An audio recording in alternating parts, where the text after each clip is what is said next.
segura com o seu diagnóstico. Ela queria um teste positivo, mas não existe um diagnóstico conclusivo que mostre com certeza que é a síndrome de Alice no País das Maravilhas causada por enxaquecas. No seu caso, só pode... É um diagnóstico que fazemos por exclusão, e eu sinto que excluímos todas as outras possibilidades. Quando eu mostrei os livros de referência sobre a síndrome, ela se sentiu bem mais segura e viu que esse era mesmo o diagnóstico dela. Foi quando tudo ficou claro para ela. Existe uma cura? Eu prescrevi um medicamento para enxaqueca e expliquei a ela que a síndrome de Alice no País das Maravilhas não é perigosa. Poderia se repetir, mas dificilmente teria um impacto negativo na vida dela.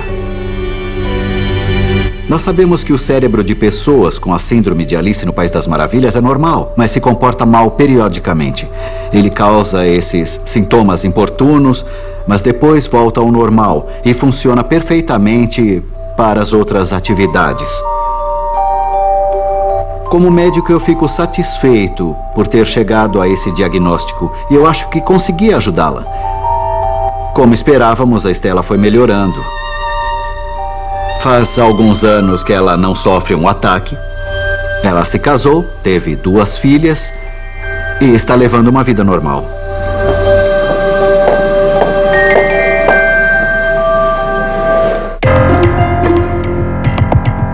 I love having my hair in pigtails and sucking on my pacifier. Comportamentos estranhos. It started with one bear and then it just blew up. It has to be slimy, it has to be wet. E potencialmente perigosos. When I wake up in the morning, the first thing I do is smell my gas bottle.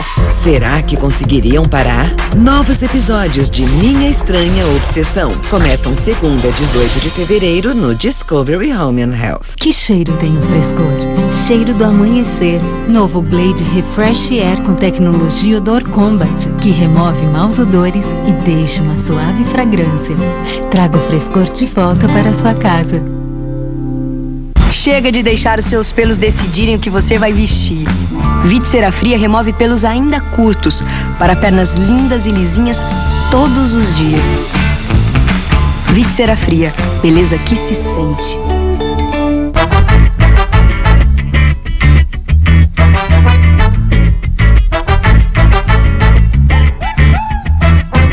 DiscoveryMulher.com apresenta Um homem atormentado por um segredo de uma vida inteira. Uma sinistra obsessão com uma perna que ele não queria ter. Dos arquivos do psicólogo clínico Dr. Michael First, essa é a história de Robert D., um homem disposto a amputar a própria perna para se sentir uma pessoa normal. Eu quero propor um brinde. O Dr. Robert D. era um homem de família bem-sucedido e realizado que as pessoas admiravam e respeitavam. A minha bela mulher. Ele era casado e tinha 3 filhos. Ele presidia o departamento de medicina no meio oeste. Ele era engraçado, extremamente inteligente, feliz e bem resolvido. Obrigado, querida. Nunca ninguém imaginaria, nem em 1000 anos, que aquele homem escondia um segredo tão sinistro.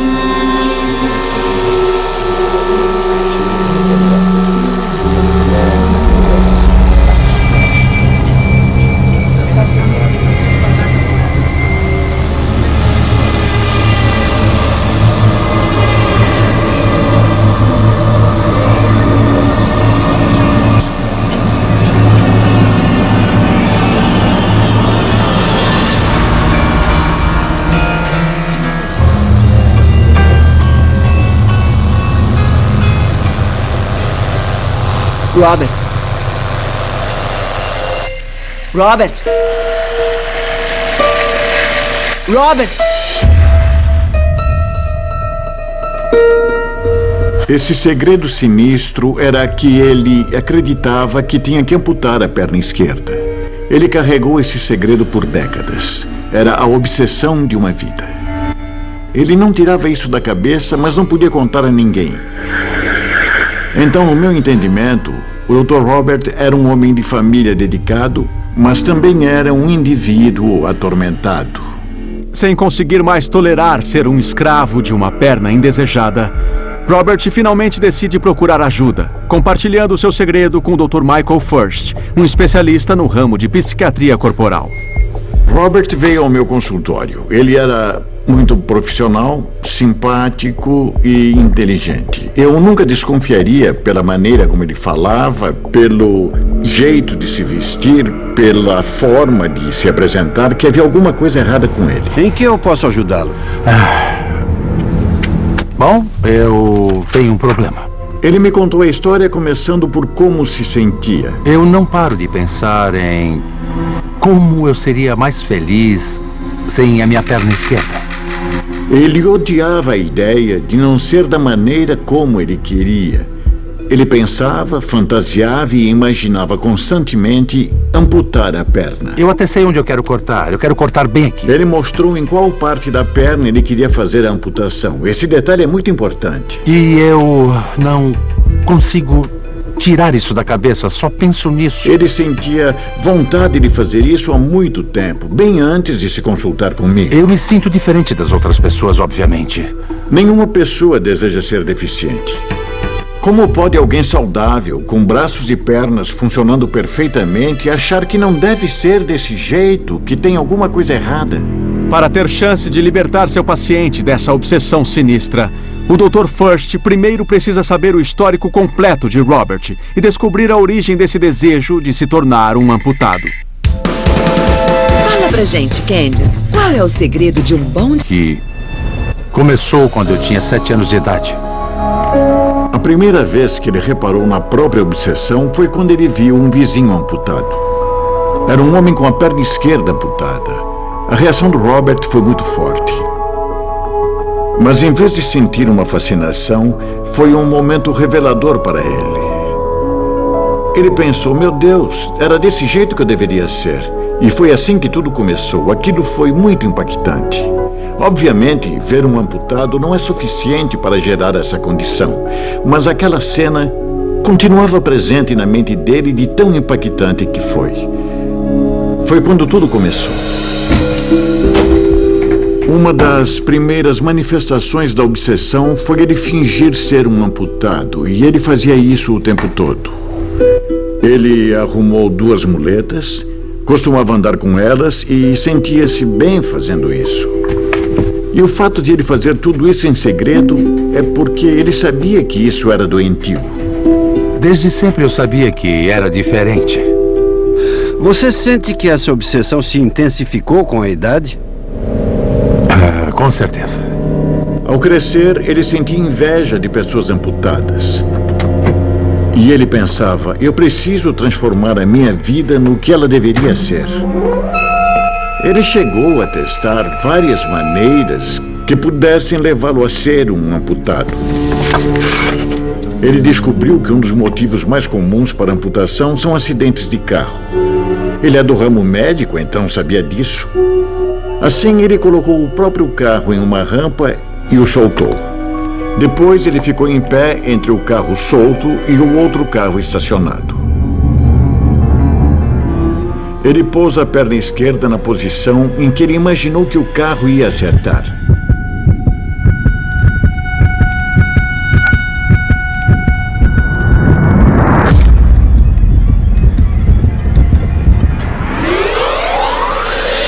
Esse era o plano.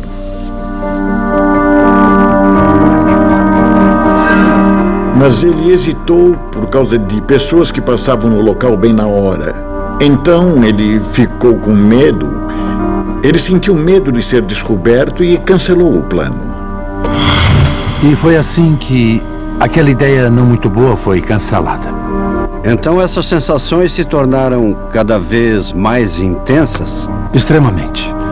E eu já estou cansado disso. Quando a pessoa leva a obsessão ao ponto de tentar realizá-la, é uma indicação do quanto é importante para a pessoa realizar essa obsessão. E eu sei que eu deveria ser dessa maneira. Ele sentia que devia ser um amputado. Ele sempre quis ser um amputado e só se sentiria feliz quando se tornasse realmente um amputado. Agora que o Dr. First entende o quão intenso e antigo é o tormento de Robert, Ele precisa descobrir o que está motivando essa sinistra obsessão, investigando e eliminando todas as causas possíveis. Eu gostaria que se levantasse. Nós sabemos que certos tipos de derrame em regiões específicas do cérebro, especialmente no lobo parietal, podem criar esses fenômenos em que as pessoas sentem que parte do corpo não pertence a elas. Você já sofreu algum derrame na vida? Não. Na verdade, eu trouxe o meu histórico. Ele já havia passado por uma avaliação e não possuía nenhuma anomalia neurológica, então essa hipótese foi eliminada. Como a ideia de querer remover um membro perfeitamente saudável parece tão insana, o Dr. First tem que considerar a possibilidade de que Robert sofra de algum tipo de desordem psicótica. Quando você sente vontade de amputar a perna, também houve algum tipo de voz? A melhor definição para o termo psicótico seria a perda de contato com a realidade, quando não conseguimos distinguir realidade de fantasia. Por exemplo, uma pessoa que se sente comandada por Deus para se tornar um amputado como uma maneira de reparar os pecados do mundo. Uma hora ela pode ouvir a voz de Deus ordenando que corte a perna. A incapacidade de perceber que isso é uma obsessão da cabeça e não realidade é uma característica fundamental da psicose. Não é desse jeito. São apenas sensações. Mas eu sei que são as minhas. O importante é que ele sabia que eram sensações próprias. Então, apesar de ser uma história incomum, o caso dele não se encaixava no que nós consideramos psicótico. Havia outro possível diagnóstico para o caso dele que chamamos de transtorno dismórfico corporal. Basicamente, o transtorno dismórfico corporal é a ideia de que parte do corpo é defeituosa, feia e motivo de vergonha e constrangimento. Ao olhar para a perna esquerda, o que você vê? Um exemplo clássico de transtorno dismórfico corporal é quando a pessoa acha que o nariz é disforme, acha que todo mundo repara, acha horrível. A pessoa não para de olhar o nariz no espelho, sente-se mal com ele e muitas vezes tenta esconder o problema. Ou então a pessoa resolve consertar o nariz disforme fazendo uma cirurgia plástica. O problema é que a sensação de disformidade é uma coisa totalmente subjetiva e confusa. Então, quando o cirurgião tenta consertar o problema, ele nem sabe o que tem de errado. Invariavelmente, o resultado não é satisfatório. Então, soluções cirúrgicas para um transtorno dismórfico corporal quase sempre dão errado. No caso do Robert, a questão era se uma cirurgia seria a solução. Se o principal motivo para ele querer se livrar da perna era porque achava que ela era tão defeituosa, feia e disforme que a única solução seria amputar. Eu vejo uma perna que eu não quero. A perna era perfeita, mas ele não a queria. A perna não era mais indispensável. No mundo da psiquiatria, quando nós fazemos uma avaliação abrangente do paciente, a dúvida é se nos sentimos confiantes para dar um diagnóstico em uma única consulta. É um quebra-cabeça, é bancar o Sherlock Holmes. A gente olha os indícios, tenta relacioná-los e faz as perguntas certas para obter respostas. Eu dei o meu parecer após 2 horas. Ele relatou bem a história, então eu não precisava esperar para dar o diagnóstico. Eu sei qual é a explicação. Sério? Fala pra gente, Candice. Cristãos, muçulmanos, judeus, hindus. Essas são suas histórias de como buscam sua T é um homem desesperado, atormentado por décadas pela sua obsessão secreta de se livrar da perna esquerda. Mas após uma avaliação abrangente, o Dr. Michael First finalmente está pronto para diagnosticar sua estranha angústia. Eu sei qual é a explicação. Sério?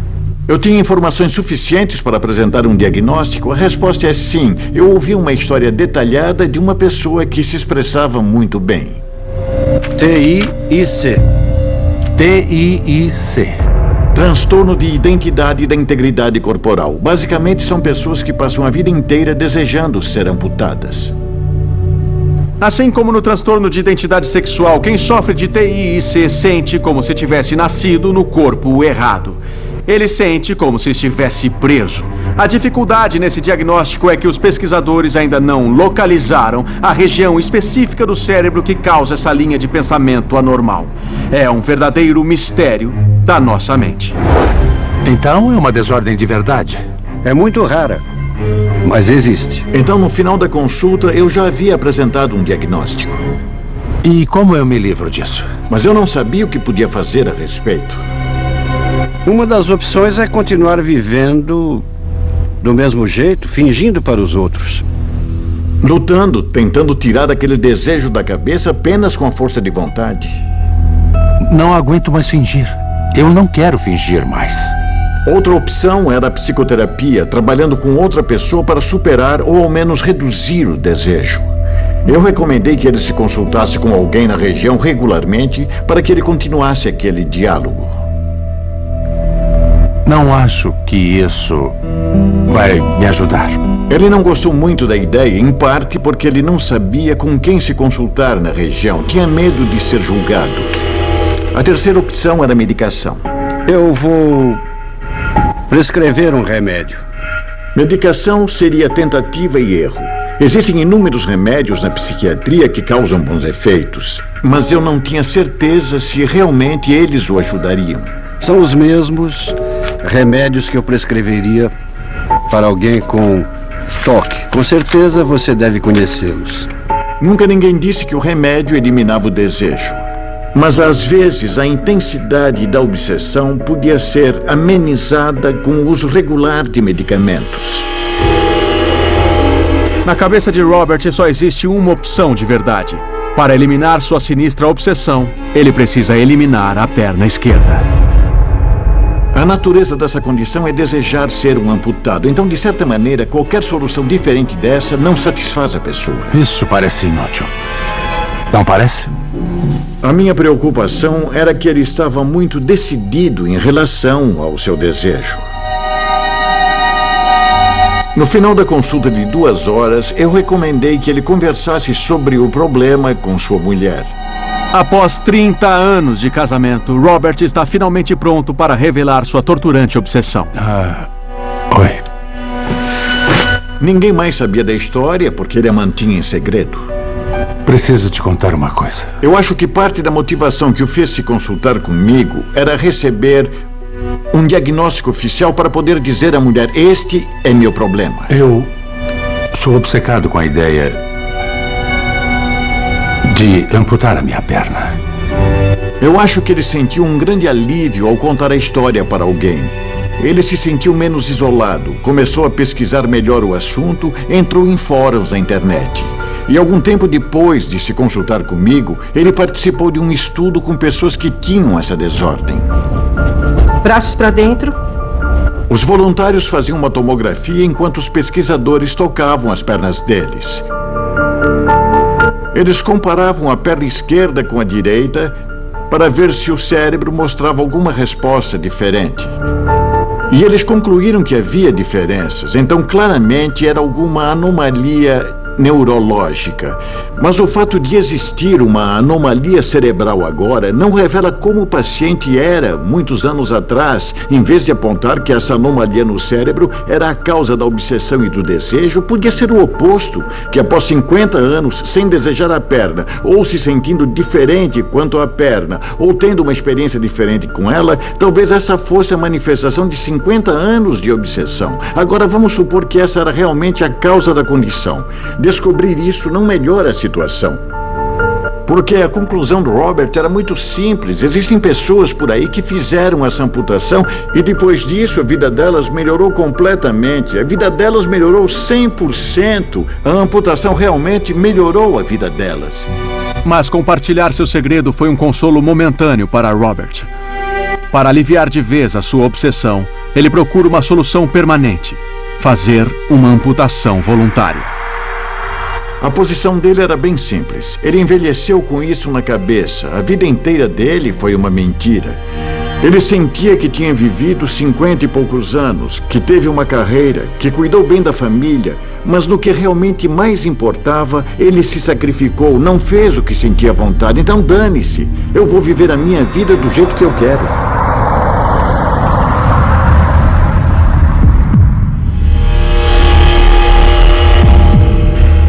Após anos ponderando cuidadosamente o assunto, após se aconselhar com a mulher e a família, ele finalmente decidiu que se amputasse a perna, ele se sentiria melhor.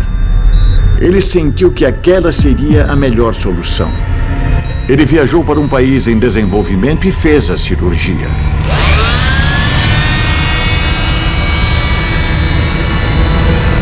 Como poderia ser ético amputar um membro saudável? Quem olha de fora deve pensar, tome coragem e viva com isso, qual é o problema? Mas conversando com os pacientes, eu posso garantir que é um grande problema. Já que os pacientes com TI e C geralmente mantêm sua obsessão em segredo, não existem estatísticas de quantas pessoas sofrem desse mal. Mas, por mais chocante que seja, a única solução documentada que parece trazer alívio ao paciente é a remoção do membro indesejado. A sensação do Robert foi que essa foi a melhor decisão de sua vida. Ele não sente nenhum arrependimento. Ele sentiu uma liberdade imensa. Ele ficou deficiente, claro, porque se tornou um amputado, mas ele se livrou daquela tortura psicológica. Eu fiz exatamente o que precisava fazer.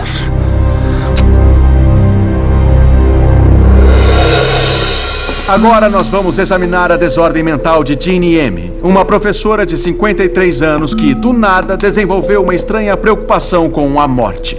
Uma obsessão mórbida que a colocou em uma jornada bizarra em que ela questiona tudo o que conhece, incluindo se ela realmente existe ou não. Jeannie M., a mulher que acredita estar desaparecendo. Uma das pacientes mais intrigantes do famoso neuropsicólogo Paul Broks. A Jeannie era uma professora de 53 anos, com um estilo de vida bem comum e tranquilo. Seu marido tinha falecido há pouco tempo. Mas ela se adaptou muito bem e seguiu sua vida. Até que, de repente, a vida dela começou a mudar. Ela começou a sentir problemas de memória e concentração. Bom dia. Ela esquecia o nome dos alunos. Noah! Claro, Noah, bom dia. Por um período de 6, 9 meses, ela foi piorando gradativamente. A filha dela percebeu o problema e observou mudanças significativas no comportamento e na memória dela. Ela agia mais por impulso e não conseguia raciocinar direito. Seus pensamentos eram desorganizados. Mãe, você tá bem?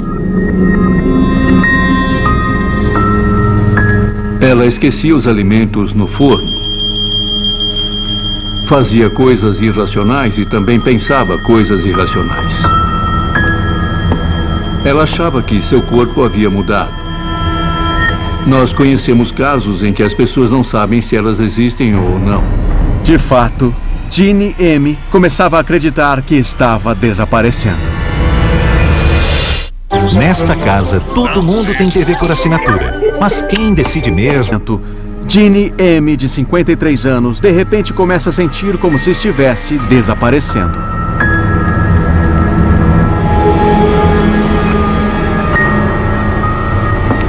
Mãe, você deixou isso no forno. A filha ficou muito preocupada, achando que a mãe talvez estivesse ficando louca. Esse cheiro... Mãe! Oi, querida. Quando chegou aqui? Aonde isso iria levá-la? Essa situação iria piorar? Extremamente perturbada com o declínio repentino e o desapego misterioso de sua mãe, a filha de Jeannie a levou para o hospital e a deixou sob os cuidados do neuropsicólogo Dr. Paul Broks. Às vezes descobrimos em 10 minutos qual é o problema da pessoa. Às vezes é fácil. Deixe-me ver. Neste caso, no caso da Jeannie, eu fiquei preocupado que fosse um caso mais complicado.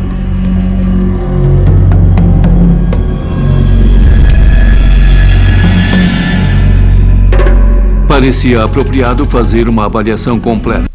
Jeannie sente dificuldade para dormir? Não. Eu passei 1 hora conversando com ela, perguntando sobre seu histórico. Está sentindo dores de cabeça? Não. Certo. O histórico médico da Jeannie parecia normal. Você passou por alguma mudança drástica de vida recentemente? O meu pai morreu ano passado. É mesmo? Meus pêsames. Ela tinha sofrido uma perda considerável. O marido tinha falecido. Ginny, deve ter sido muito difícil. Esse tipo de perda pode causar vários tipos de mudanças psicológicas. E algumas pessoas podem mostrar sinais de estresse psicológico por meio de perda de memória e falta de atenção. Eu suspeitava que provavelmente ela sofria de algum tipo de degeneração cerebral, alguma forma de demência não diagnosticada. Suspeitava que fosse o mal de Alzheimer. Fiz uma série de testes com ela. Eu vou te mostrar algumas palavras e gostaria que você repetisse as palavras para mim, tudo bem? Vela. Travesseiro. Ela não tinha sintomas de Alzheimer. Vela. Travesseiro. Eu não me senti aliviado porque eu não sabia o que ela tinha. Podia ser alguma coisa tão grave quanto. Naquele momento, nós tínhamos um problema, mas sem solução.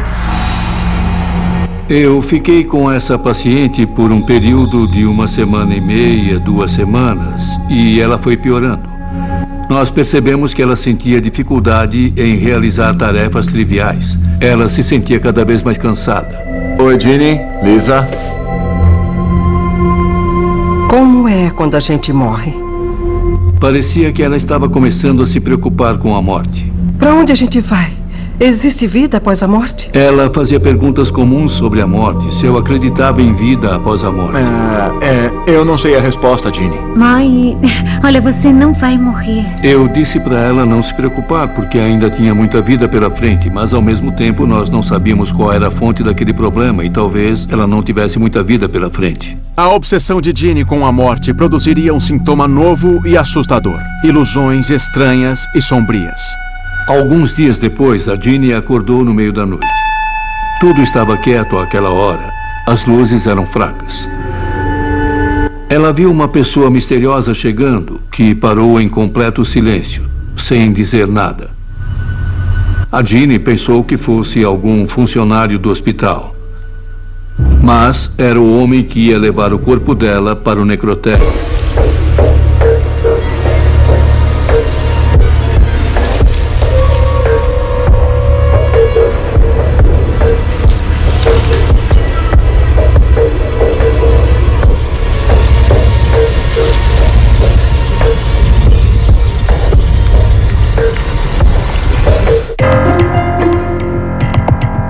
I love having my hair in pigtails and sucking on my pacifier.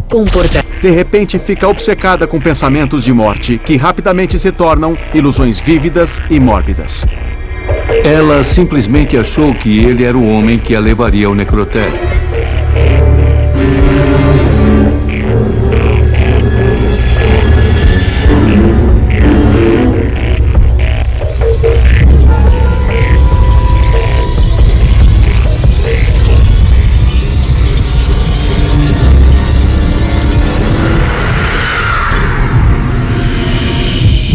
Obviamente, ele não a levou ao necrotério, se é que era mesmo uma pessoa real. Ginny, sente tremores hoje? No dia seguinte, a gente conversou sobre coisas mundanas. Ela disse que aceitava beber um pouco de chá. Eu estou morta? De repente, ela começou a refletir e me perguntou, eu estou morta? Da maneira mais comum e natural possível. Eu fiquei um pouco confuso e imaginei que talvez ela estivesse falando de maneira metafórica. Ela podia estar se sentindo morta por dentro. Então, estou morta? Mas não, ela quis dizer literalmente. A Ginny realmente acreditava estar morta.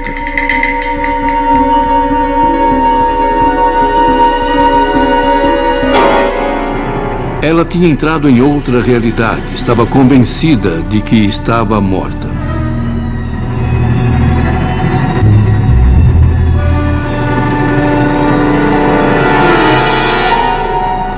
Foi uma situação bizarra. Eu tentava convencer aquela mulher de que ela estava viva. Ginny, você não está morta. Eu dizia, vamos pensar bem sobre isso. Você está aqui conversando comigo e pode acreditar que eu sou real. Eu sei que eu sou real. Olha isso. Eu estou tirando o chá da sua mão. E a resposta dela foi, eu não tenho certeza disso. E você tem certeza? ficou bem claro que ela realmente acreditava que estava morta. Era uma crença ilusória. Mãe. Para com isso. Você está aqui comigo. A filha ficou muito preocupada. Mas, para mim, aquele momento foi fundamental. Me deem licença, 1 minuto. A crença de que ela estava morta é uma das características principais de um estado ilusório muito raro, chamado Síndrome de Cotard. A Síndrome de Cotard é uma série de sensações e sintomas que envolvem ilusões negativas sobre o próprio corpo. Então a pessoa chega a acreditar que partes do corpo estão podres ou desapareceram completamente. E, em casos mais extremos, a pessoa chega a acreditar que não existe, como se estivesse morta. Então, ficou claro que esse era o diagnóstico da Jeannie. Também conhecida como Síndrome do Cadáver Ambulante, a Síndrome de Cotard parece ser o resultado de uma desconexão entre a área do cérebro que reconhece rostos e a região associada às emoções. Alguém como Jeannie pode se olhar no espelho e sentir que não está olhando para nada, gerando a crença de que não existe mais. Lisa, eu acho que descobri o que está acontecendo com a sua mãe. Antes da Jeannie, eu só havia presenciado um caso de síndrome de Cotard na minha carreira.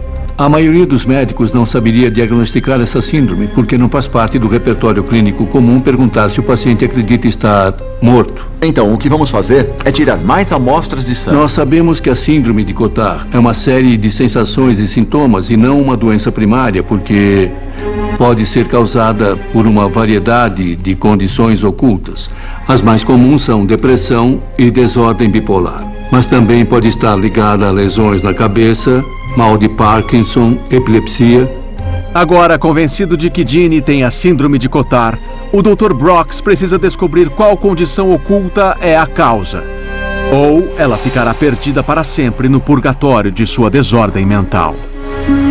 Fizeram uma avaliação da função endócrina e descobriram que ela tinha uma disfunção da glândula tireoide. Inacreditável.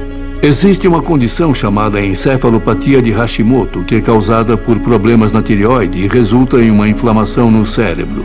E essa era a causa oculta que levava à síndrome de Cotard. Na encefalopatia de Hashimoto, anticorpos atacam os neurônios do cérebro, causando uma inflamação. No caso de Jeannie, isso causou sua bizarra condição neurológica que a fez acreditar que estava morta. Nós identificamos o tipo exato de síndrome de Cotard. Esse foi o primeiro caso de Hashimoto com Cotard. Talvez o primeiro na história. Sabemos qual medicação sua mãe deve tomar. E as coisas vão melhorar muito para ela agora. Tratar o Hashimoto de Jeannie com esteroides intravenosos reduziu a inflamação em seu cérebro. Já que essa era a causa da síndrome de Cotard, também ajudou a reduzir a sua crença de que estava desaparecendo.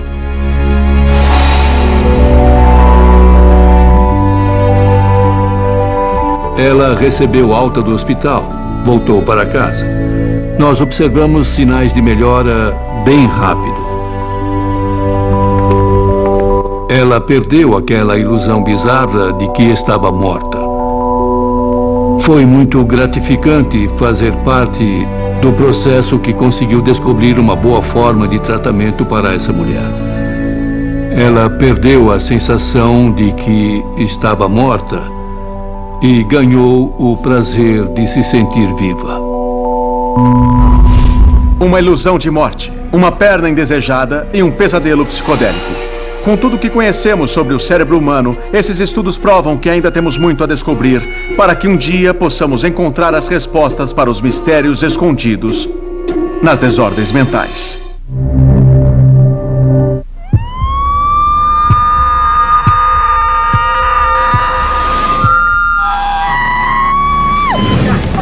Trabalho de parto.